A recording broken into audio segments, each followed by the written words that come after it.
Captain Sarah Mitchell stood at the gates of Camp Pendleton on a cold Monday morning in November. The California sun was just beginning to rise over the distant hills. She carried her duffel bag over one shoulder and held her orders in the other hand. After 12 years of service, 3 deployments, and more medals than she cared to count, Sarah had finally earned her own command. But as she walked through those gates, she felt the stares. She was used to them by now. The double takes, the whispers, the subtle shift in posture when men realized a woman was about to be their commanding officer. Sarah kept her face neutral and her spine straight. She'd learned long ago not to give them the satisfaction of seeing her react. The battalion she was assigned to lead had a reputation. They were tough. They were experienced. And according to the rumors, they didn't take kindly to outsiders, especially not female ones. Her first meeting was at 0800 hours. The conference room was packed with officers and senior enlisted Marines. 30 men, 0 women. When Sarah walked in, the low rumble of conversation died immediately. "Good morning," she said firmly. "I'm Captain Mitchell. As of today, I'm your new commanding officer for Bravo Company." The silence was thick enough to cut with a knife. Then someone coughed. Another man shifted in his seat. A few exchanged glances. But nobody spoke. Nobody welcomed her. Nobody saluted. Finally, a gray-haired gunnery sergeant in the back row leaned back in his chair and crossed his arms. His name tape read Torres. "Ma'am," he said slowly, "with all due respect, this company has been through 4 deployments in 6 years. We've lost good men. We've bled together. And now they send us you?" Sarah met his gaze without flinching. "Yes, Gunny, they sent me. And I intend to lead this company with the same honor and discipline you've shown. I don't expect your trust on day 1. I expect to earn it." Torres didn't blink. "In my experience, ma'am, trust isn't something you earn in an office.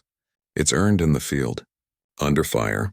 And no offense, but I don't see how someone like you could understand what that means." "Someone like me," Sarah repeated. Her jaw tightened, but her voice stayed calm. "You mean a woman?" "I mean someone who got this command because of politics," Torres said coldly. "Not because they're the best." A few men nodded. Others looked uncomfortable but said nothing.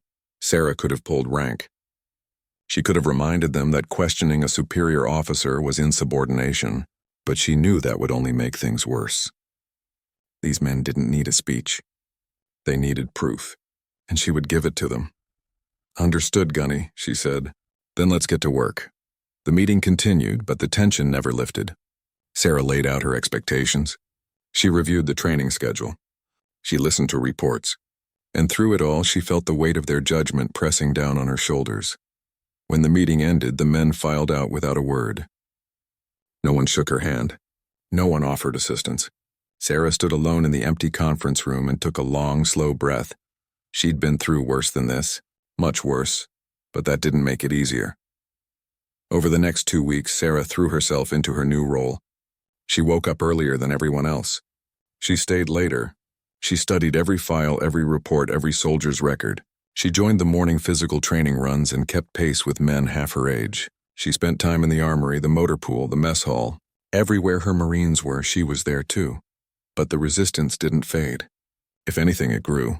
Small things at first. Her office supplies would go missing. Reports would be filed late or not at all. During training exercises, her orders would be followed slowly, reluctantly, sometimes incorrectly. And always there were the whispers. "She's just here to check a box. This is what happens when politics gets involved. She's going to get someone killed." Sarah ignored it all. She corrected mistakes without raising her voice. She documented every failure to follow protocol. She kept her emotions locked down tight. But late at night, alone in her quarters, she allowed herself to feel the weight of it. The exhaustion, the frustration, the deep aching loneliness of being the only woman in a room full of men who didn't want her there. She thought about her father. He'd been a Marine too. Died in Fallujah when she was 16. Before he deployed, he'd told her something she never forgot. "Sarah," he'd said, "the world won't make space for you. You have to take it. And you have to hold it. No matter what they say, no matter what they do. You hold your ground." She was holding her ground now, but God, it was hard. Then came the incident at the rifle range. Sarah was overseeing a live fire training exercise. Her Marines were running through combat scenarios. moving through targets, reloading under pressure. She was taking notes on performance when she noticed something wrong. One of the younger privates, a kid named Jackson, was handling his weapon incorrectly. His finger was on the trigger when it shouldn't be. His muzzle discipline was sloppy. It was the kind of mistake that could get someone killed. Sarah called for a halt and walked over to him. "Private Jackson," she said, "show me your trigger discipline." Jackson looked at her, then at the senior Marines watching nearby. His face flushed red. "I'm good, ma'am," he mumbled. "That wasn't a question," Sarah said firmly. "Show me." Jackson hesitated. Then Gunnery Sergeant Torres stepped forward. "Ma'am, the private knows what he's doing," Torres said. "We've been training these men for months. They're ready." Sarah turned to face Torres. "I just watched him sweep his muzzle across 2 other Marines. He's not ready, and if you've been watching him do that for months without correcting it, then we have a bigger problem." Torres's face went hard. "With respect, Captain, I've been training Marines since before you enlisted. I know what I'm doing." "Then why is that private holding his weapon like it's a toy?" Sarah shot back. The range went silent. Every Marine stopped what they were doing to watch. This wasn't just about safety anymore. This was a challenge. A line drawn in the sand. Torres stepped closer. "Maybe you're seeing things that aren't there, ma'am. Maybe the stress of command is getting to you." Sarah's heart pounded, but she didn't back down. "Or maybe you're so determined to undermine me that you're willing to compromise safety." For a long moment, Torres said nothing. Then he smiled. It wasn't a friendly smile. "Careful, Captain," he said quietly. "Accusations like that can end a career." Sarah stared him down. "So can negligence, Gunny." She turned back to Jackson. "Private, you're off the range until you recertify on basic weapons handling. Report to the armory at 0600 tomorrow." Jackson looked at Torres, waiting for him to countermand the order. But Torres just shrugged and walked away. The message was clear. Sarah could give all the orders she wanted. But out here, Torres was the one they listened to, and Sarah was alone. That night, Sarah sat in her office long after everyone else had gone home. The base was quiet except for the distant sound of boots on pavement and the low hum of generators. She stared at the stack of incident reports on her desk and tried to make sense of what was happening. It wasn't just resistance anymore. It was sabotage. 3 Marines had failed to show up for required medical appointments. 2 vehicles had been improperly maintained, leading to breakdowns during convoy training. And now this weapons handling issue that Torres had apparently been ignoring for weeks. None of it was catastrophic. Not yet, but it was a pattern, and patterns meant something. Sarah pulled up the personnel files on her computer and started digging. Torres had been with Bravo Company for 4 years. He was well-liked, well-respected, and by all accounts an excellent Marine. His record was spotless. But as Sarah dug deeper, she noticed something odd. 3 different officers had commanded Bravo Company in the past 2 years. That was unusual. Marine companies typically kept their commanding officers for at least 18 months, often longer. But each of these officers had been transferred out early. One for medical reasons, one for reassignment to a desk job, one for personal conduct issues that weren't specified. Sarah leaned back in her chair and rubbed her eyes. What were the odds that 3 different officers couldn't hack it with the same company? What were the odds that the problem wasn't the officers at all but something else? She thought about Torres, about the way he'd challenged her in front of the men, about the subtle smile when he'd warned her about ending her career. What if he'd done this before? Sarah knew she was walking into dangerous territory. Accusing a senior enlisted Marine of deliberately undermining officers was serious. She'd need proof. Real proof. Not just suspicions and coincidences, but where would she even start? The answer came 2 days later, in the most unexpected way. Sarah was leaving the gym after an early morning workout when a young Lance Corporal approached her. He looked nervous, glancing around like he was worried about being seen. "Ma'am," he said quietly, "can I speak with you? In private?" Sarah studied him. His name tape read Hayes. She recognized him from training exercises. Quiet kid, good soldier, kept his head down. Of course, Lance Corporal. "My office, 0900. Hayes shook his head quickly. "Not on base, ma'am." "If someone sees me going to your office," and he trailed off. Sarah's instincts prickled. "Okay, where?" "There's a coffee shop in Oceanside, corner of 5th and Harbor. 1100 hours?" Sarah nodded slowly. "I'll be there." Hayes disappeared before anyone could see them talking. The coffee shop was small and quiet, tucked between a surf shop and a Mexican restaurant. Sarah arrived early, ordered black coffee, and took a seat in the back corner where she could watch the door. Hayes showed up exactly at 11. He was in civilian clothes, a baseball cap pulled low over his eyes. He ordered something from the counter, then slid into the seat across from Sarah. "Thank you for meeting me, ma'am," he said. "What's this about, Hayes?" The young Marine took a deep breath. "I need to tell you something.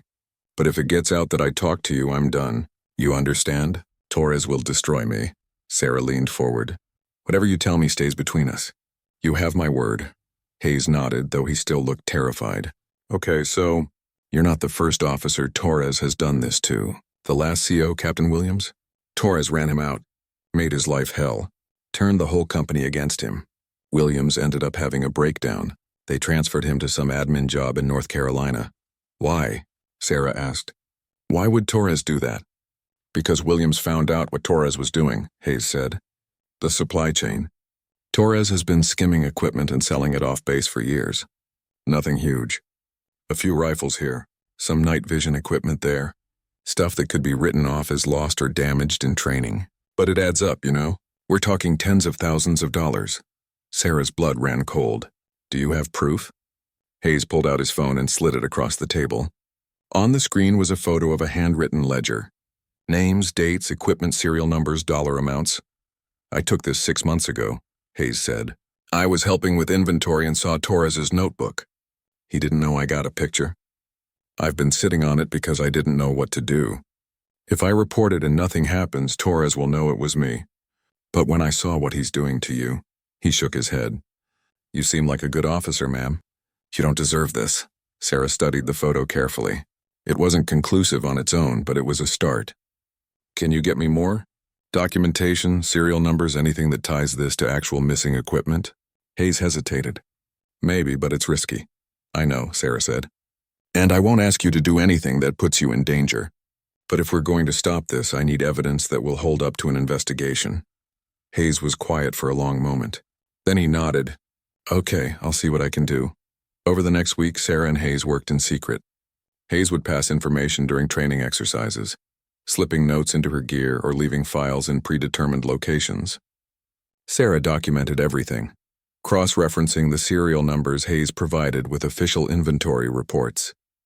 The picture that emerged was damning. Torres had been running his operation for at least 3 years. He had a contact off base, someone who bought the equipment and resold it on the black market. And he had help. At least 2 other senior Marines in the company were involved. But as Sarah built her case, the resistance against her grew worse. During a field training exercise, her radio mysteriously malfunctioned, leaving her unable to communicate with her platoons. In a night navigation course, someone had altered the coordinates she'd been given, sending her team miles off course. And in a particularly dangerous incident, the bolts on her vehicle's wheel had been loosened. She'd noticed it during a pre-drive inspection. If she hadn't caught it, she could have been killed.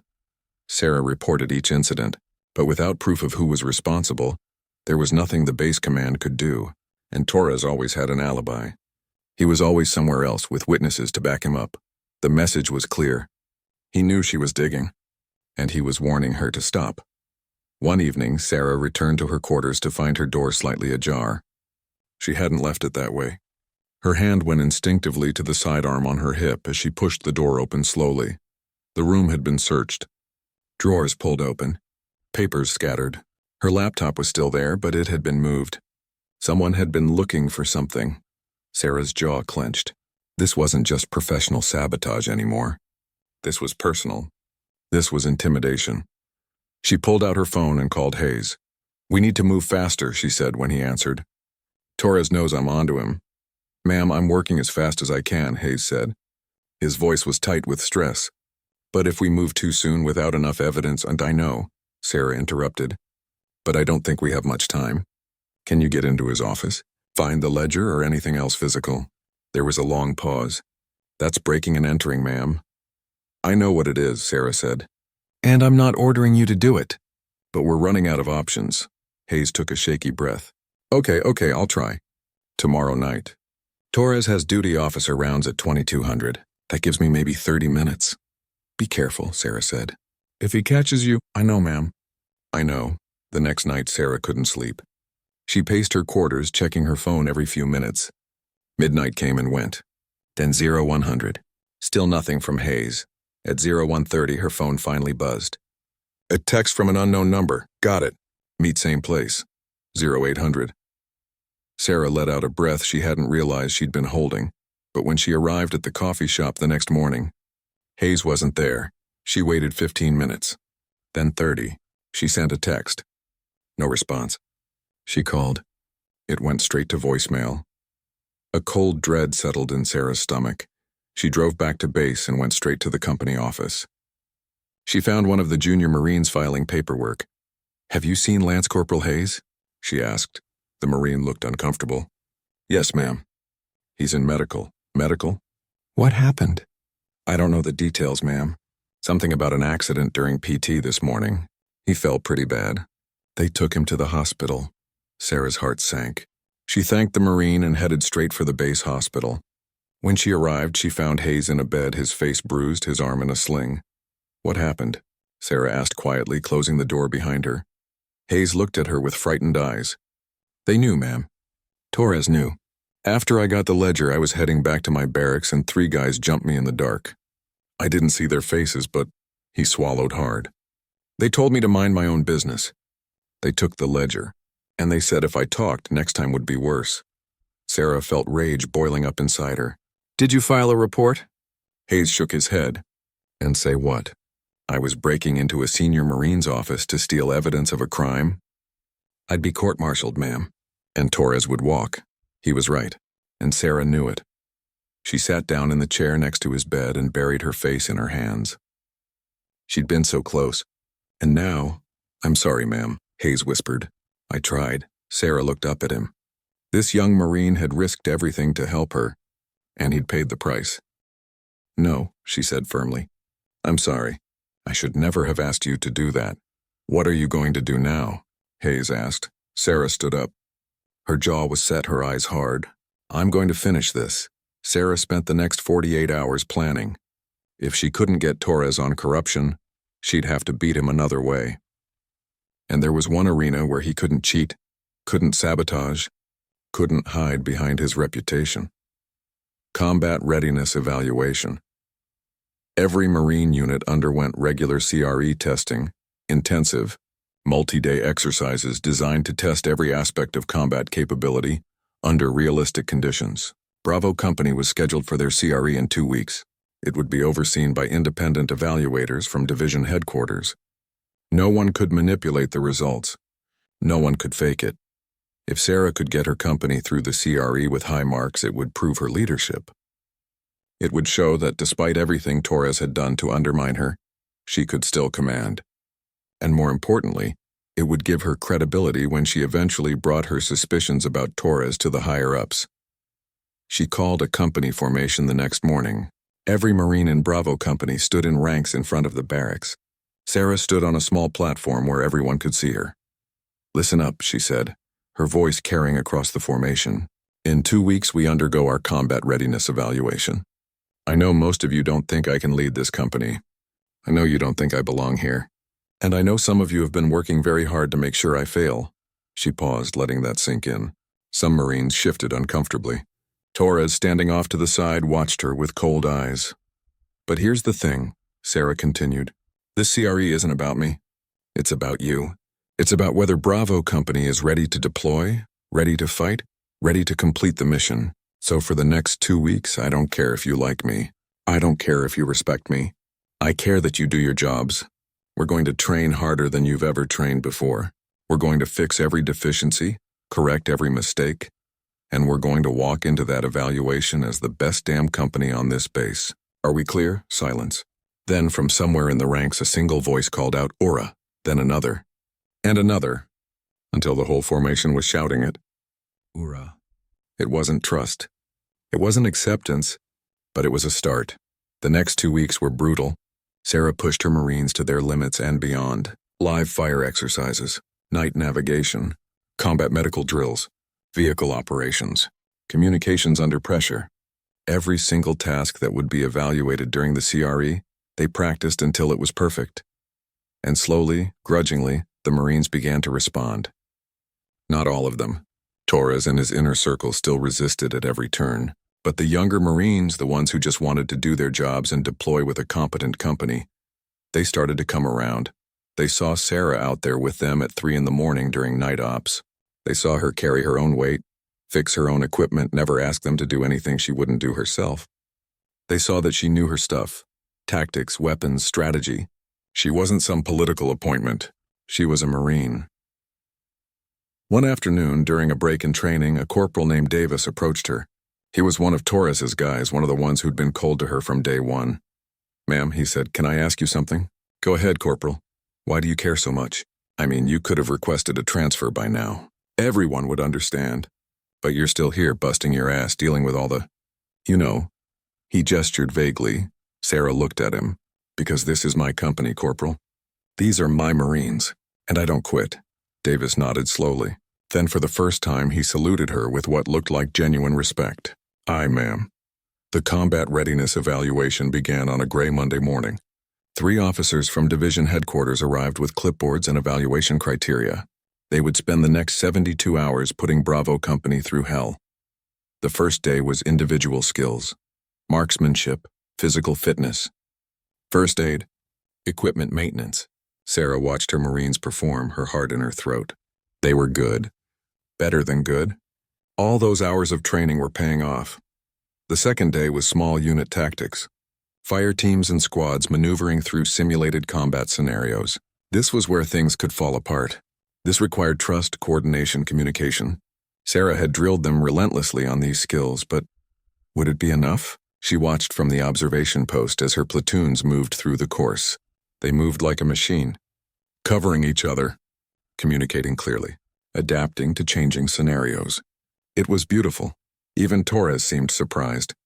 She caught him watching the exercises with something that might have been grudging approval on his face. The third day was the company-level exercise. This was the big one. All of Bravo Company would conduct a simulated assault on a fortified position, with air support, artillery coordination, and casualty evacuation. It was the ultimate test of leadership and coordination. Sarah spent the night before going over every detail of the plan. She triple-checked the timing, the radio frequencies, the contingency plans. She barely slept. When dawn broke, she gathered her platoon commanders for a final brief. "Remember," she said, "stick to the plan. Communicate constantly. Take care of your Marines. We've trained for this. We're ready," they nodded, and for the first time she saw belief in their eyes. They actually thought they could do this. The exercise began at 0600. Sarah positioned herself at the Tactical Operations Center, coordinating the movement of her platoons via radio. Her first platoon moved to establish a support by fire position. Second platoon began their flanking maneuver. Third platoon was in reserve, ready to exploit any breakthrough. For the first hour, everything went according to plan. Her Marines moved with precision. The evaluators watched in silence, taking notes. Then, at 0715, everything went wrong. A radio call came in from 2nd Platoon. "Contact front. We've got enemy reinforcements moving in from the east. Multiple vehicles. We're pinned down." Sarah's blood ran cold. This wasn't part of the scenario. The evaluators must have thrown in a curveball to test their adaptability. She keyed her radio. 2nd Platoon, fall back to Rally Point Bravo. 1st Platoon, shift fire to cover their withdrawal. 3rd Platoon, move to blocking position Charlie. But before her platoons could execute, Gunnery Sergeant Torres stepped up next to her. "Captain, that's the wrong call. If 2nd Platoon withdraws, we lose the momentum of the assault. We should reinforce them and push through." Sarah turned to face him. "Gunny's 2nd Platoon is outnumbered and pinned down. If we reinforce, we're just feeding more Marines into a kill zone. We need to regroup and find another avenue of approach." "With respect, ma'am, you're being too cautious," Torres said. His voice was loud enough that everyone in the talk could hear. "This is exactly the kind of decision that loses battles. We need to be aggressive." Sarah felt every eye in the talk on her. The evaluators were watching, writing notes. This was a test, not just of tactics, but of leadership, of her ability to make decisions under pressure and stand by them. "My decision stands," Sarah said firmly. "All platoons execute as ordered." Torres's jaw clenched, but he said nothing more. Sarah's platoons executed the withdrawal and reposition. It took precious time. The evaluators were expressionless, giving away nothing. Sarah's heart pounded as she studied the tactical map, looking for another way to complete the objective. Then she saw it. A narrow ravine to the south that wasn't covered by the enemy position. It would require her Marines to move through rough terrain, but it would bring them in on the enemy's flank right where they were vulnerable. "Third platoon," she called over the radio. "New route. Follow the southern ravine. Grid coordinates to follow. First platoon, keep them suppressed. Second platoon, as soon as third begins their assault, you push back in from your current position. We'll hit them from two sides simultaneously." "Roger that, ma'am," came the responses. Sarah watched the clock. Minutes ticked by like hours. Then, "Third platoon in position." "Execute," Sarah ordered.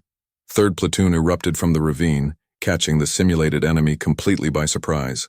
First platoon suppressing fire kept them pinned while second platoon pushed forward. Within 15 minutes, the objective was secured. "Objective secure," the platoon commander reported. Minimal simulated casualties. Sarah allowed herself a small smile. They'd done it. Despite the curveball, despite Torres's interference, they'd completed the mission. The evaluators conferred quietly among themselves. Then one of them approached Sarah. "Captain Mitchell, that was excellent adaptability under pressure. Your company performed exceptionally well." "Thank you, sir." Torres said nothing, but when Sarah glanced at him, she saw something new in his expression. Not respect exactly, but maybe the beginning of it.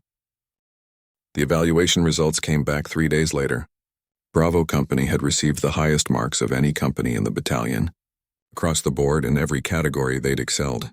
The report specifically praised Sarah's leadership, tactical decision-making, and the high level of training evident in her Marines.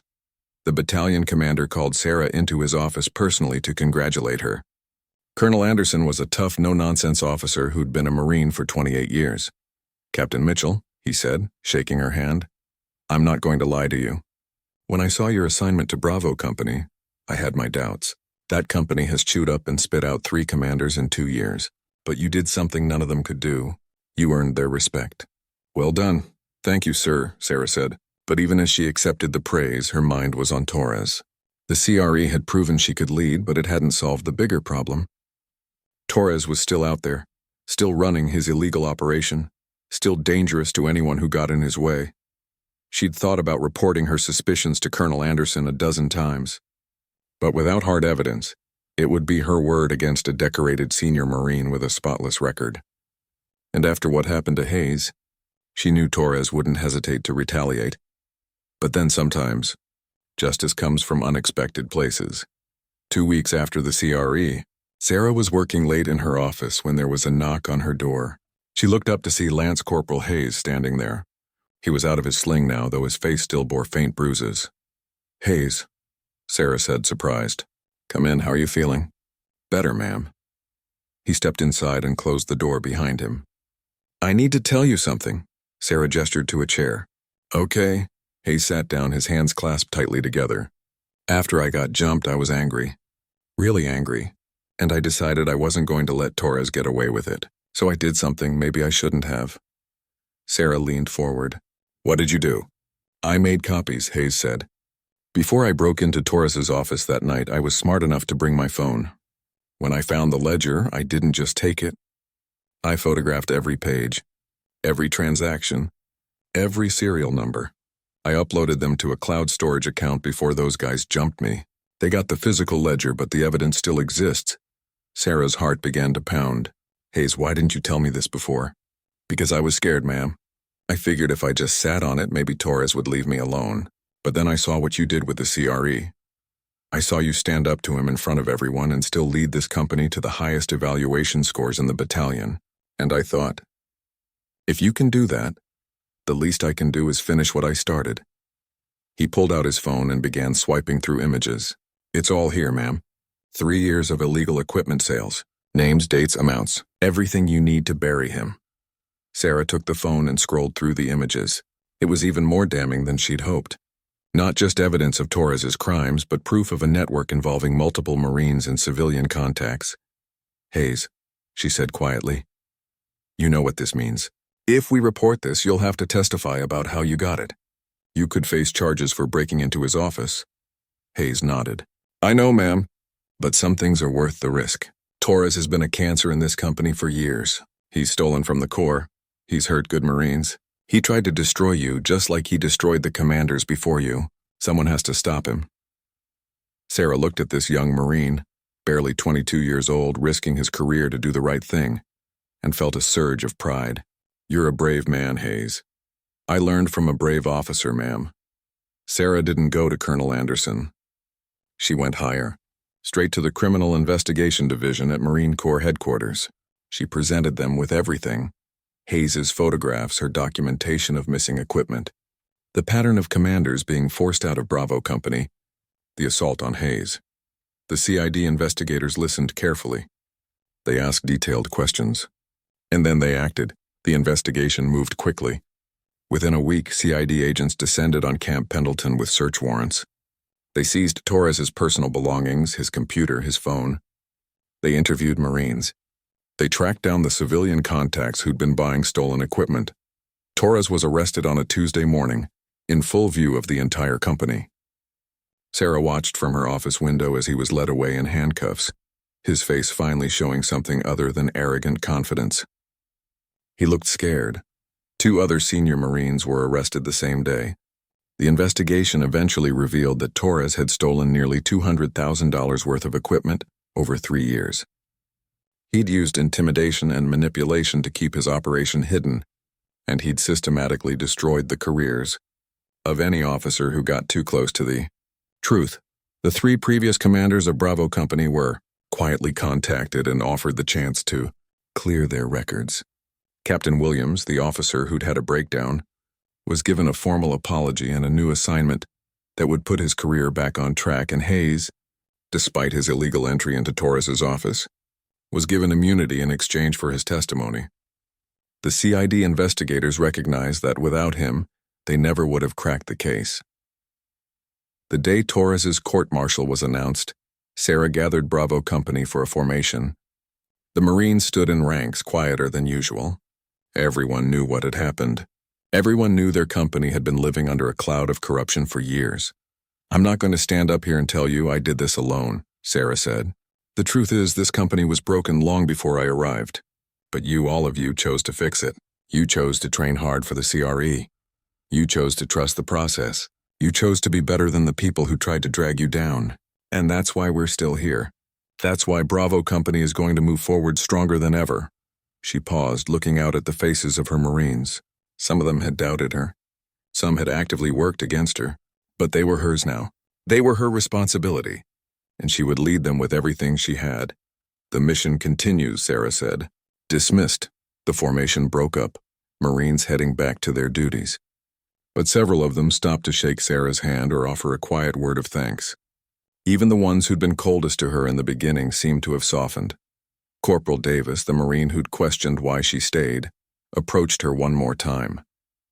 Ma'am, he said, I owe you an apology. I was wrong about you. We all were, Sarah nodded. Apology accepted, Corporal. Now let's get back to work. 6 months later, Sarah stood in the same conference room where she'd first met Bravo Company. But this time, the atmosphere was completely different. Her Marines sat attentively, taking notes, asking questions. There was respect in their eyes. Trust. She was briefing them on their upcoming deployment. In 3 months, Bravo Company would head to the Middle East for a 7-month rotation. It would be Sarah's 4th deployment and the first time she'd be leading her own company in a combat zone. As she outlined the mission and the training schedule, Sarah felt a sense of rightness settle over her. This was what she'd worked for. This was what all the struggle had been about. Not just proving herself, but getting to this moment, leading Marines in defense of their country. After the briefing, as the Marines filed out, Gunnery Sergeant Ramirez approached her. He'd been promoted to fill Torres's position, and he'd proven to be everything Torres wasn't: honest, professional, supportive. Ma'am, Ramirez said, the men wanted me to tell you something. They're proud to serve under your command. They know you're going to bring them home safe. Sarah smiled. We're going to bring each other home safe, Gunny. That's how this works. Yes, ma'am. That night, Sarah sat in her quarters and wrote a letter to her father. She'd been writing to him since he died, putting words on paper that he'd never read but that she needed to say anyway. Dad, I did it. I held my ground. Just like you told me to, it wasn't easy. There were days I wanted to quit, days I thought I couldn't take it anymore. But I remembered what you said. The world won't make space for you. You have to take it. And you have to hold it, so I did. I took the space I'd earned. I held it against people who tried to tear me down. And now I'm leading Marines into combat, just like you did. I hope I make you proud. I hope I'm half the Marine you were. I love you. Dad. Semper Fi, Sarah. She folded the letter and put it in the box where she kept all the others. Then she stood, straightened her uniform, and looked at herself in the mirror. She was Captain Sarah Mitchell. She was a United States Marine, and she was ready for whatever came next, because they'd said a woman couldn't lead Marines. They'd said she was too soft, too weak, too political. They'd mocked her, sabotaged her, tried to break her, but she'd proven them wrong, not with words but with actions, not by demanding respect, but by earning it. And when the ambush came, the professional sabotage, the corruption, the attempts to destroy her career, she'd fought back with courage, integrity, and the help of Marines like Hayes who believed in doing the right thing. Now, as she prepared to lead her company into combat, Sarah knew one thing for certain: she belonged here. She'd earned her place, and no one would ever take it away from her again. She walked out of her quarters into the California night. The base was quiet, peaceful. In the distance, she could hear Marines training, always preparing, always ready. Sarah smiled.